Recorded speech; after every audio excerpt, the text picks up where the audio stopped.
નીકળી જાવ ને તો મારી નીની ઓળખાણ નકામે પડી જાય. અહીંયા લોહી નથી ભલા માણા. કોકની આબરૂ ઢાંકવા હાટું મારા બાપે લોહી રેડ્યું હે અને એને ધોડું છું ને એનો ધંધો કરું ને તો નરકમાં જગ્યા ના મળે મને. એ ધંધો ના થાય આનાથી.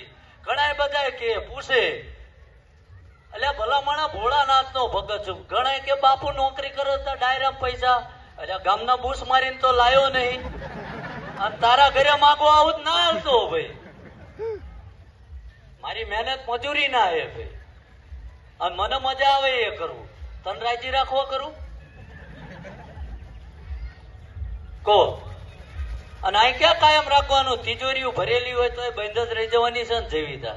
આ તો એક મોજ છે ભલા માણા. જયારે પૈસા ભેગા કરવા બેઠા હોય ત્યારે ખાવાનું એક બાજુ છોડીને બચત કરીએ પછી એમ થાય કે હવે ગુલાબ જાંબુ ખાવી ત્યારે ડાયાબિટીસ આવ્યો હોય. એટલે એ ડાયાબિટીસ લાવો જ નથી. જે મોજ આવે એ કરી નાખવાની. બાકી બળતરા કરવા વાળા કરે. આપણને ઠાકરે જે મોકલ્યા એ જ કરવાનું છે. સમજાય?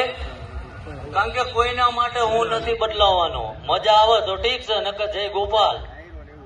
હા એમ. અને કઈક થયું છે તો આ બધું છે. એમ નામ કઈક થોડા મૂર્ખ છે પણ આ તો છે થોડીક આનંદની વાત કરી. પણ માણસના વેહે આયા છીએ. હું કોઈ જ્ઞાતિમાં નથી માન આપતો પણ મનુષ્ય જાતિ છીએ આપણે. થાય તો કોઈ ગરીબ માણસ કોઈ પણ જ્ઞાતિનો